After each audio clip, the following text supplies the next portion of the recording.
So that, not as ideal. Hopefully we can get better language in the next contract. But there is language about caste in the contract.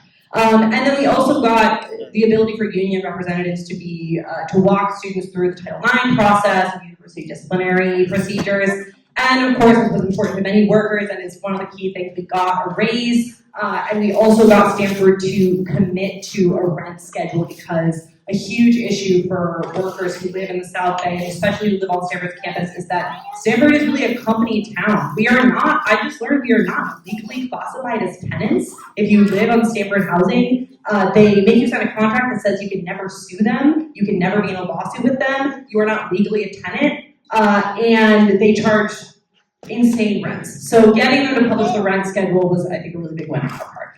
So now we'll talk about, I think, what I see. Now we have our first contract, which is a big deal. We are organizing like crazy to try to defend it. And we have a lot of challenges. This is a really difficult moment for higher education, a really difficult moment for political speech and freedom of speech, and an extremely difficult moment for immigrant workers, of which Stanford has a really, really high percentage. So many of our workers at Stanford are coming from places outside of the US. So this is something that we absolutely want to prioritize in our fights moving forward.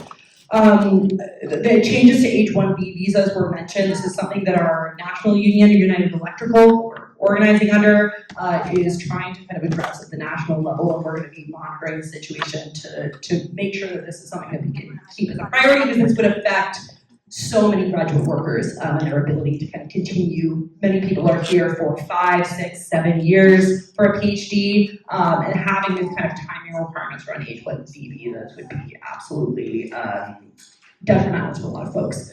There has been also a huge amount of pushback and demonization of Palestine solidarity organizers. Many of the people who are involved in our union, many of our union organizers are also deeply involved in the Palestine solidarity movement on campus. We're at the encampments, have participated in Palestine protests, and especially for international workers, this has led to fears of visa revocation. We had several Stanford workers and students whose visas were revoked last year, and the union was meeting with all those people, trying to meet with Stanford, trying to get them. I will say that people whose visas were revoked in most cases were restored, which was a good thing. But the fear persists, the fear of any kind of political speech being potentially a reason that your job could be lost, that your education could be lost, is something that many people are dealing with. So the attacks on Palestine also are attacks on the union. And our union, which did make a statement in support of Palestine, as a result of that, we have been targeted as like a far left organization. We actually received an email from a Louisiana senator just last week, basically identifying us as a far left political organization and threatening various legal actions. The final thing I'll say is that I think that these things are also tied to attacks on grad worker unions more broadly. I don't know if folks are familiar, but there's a court case going on right now with Cornell's worker union, which is under the same national union, United Electrical Workers, as we are. They are challenging agency shop, essentially, to the NLRB, which could potentially overturn the ability of private school graduate workers to unionize, which was something that was recognized under Obama's term, rescinded again under Trump's term, put back under Biden's term, and now is up for debate again. So the ability of workers to unionize, period, might be at risk. And we actually do have, that is a risk at Stanford as well. We had someone recently write a Wall Street Journal article, a conservative student write a Wall Street Journal article about being forced to pay dues to a left-wing organization because of our agency shop wins. So that being said, the fact that unions are under threat on these campuses is completely tied to these attacks on international workers and the attacks on Palestine solidarity organizers and political speech. Because if people are afraid to speak up, if people are afraid their jobs might be compromised, this really increases increases the risk of workplace harassment, of overwork, of PIs and professors taking advantage of especially international workers who they know are going to be afraid to say anything because of the increased risk of any kind of speech right now. So that only kind of increases the need for unions, the need for people to stand up for the rights of workers, especially in contexts like academia where institutional prestige, patronage networks, and kind of like there's this obsessive work ethic that defines the work culture across many disciplines. So this is really, I think, a time to fight for unions and grad worker unions, all organized labor generally, but especially grad worker unions in the context of higher education as a way to fight for the rights of all of our fellow students and workers.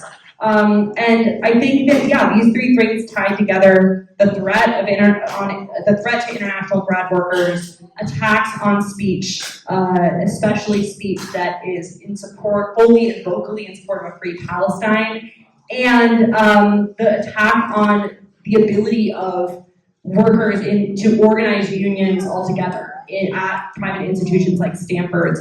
This is something that we need to fight all together.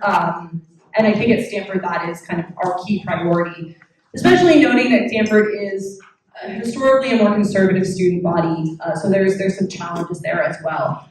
So the things that we're doing to try to combat that, we're trying to build up a really strong steward network that is diverse across many different departments with many different types of workers. We understand that a lot of international workers are worried about being stewards right now. We're also asking citizens to kind of step forward and put themselves a little more on the line than they might normally do. We're trying to organize various events that might bring workers who don't necessarily consider themselves to be political into the fray, things like community events, dinners, etc., getting people to kind of see a union not as a left-wing political organization, although obviously many of us organizing there are leftists, but as a way that they can really stand up to the things that they don't like about their job, the things that they don't like about their boss, like what is the kind of community benefit and community defense benefit of a union. And agitating against things like the presence of ICE on campus, the threat of, we recently this summer had reports of ICE going into one of Stanford's hospitals.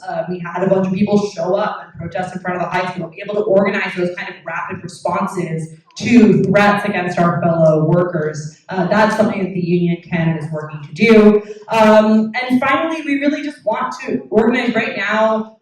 Times are bad. There's no better way to put it. And I think one anecdote to that is solidarity. Solidarity across many different classes, contexts, national origins. Stanford is a very diverse place in many ways, and people are coming from a lot of different perspectives, bringing people together in a union where we can all advocate for better working conditions and a fair working environment for all is something that I think is really important to prioritize in this moment, especially in a moment in which higher education and unions are under attack. And that is all for me. Thank you so much. I'm really happy to be here.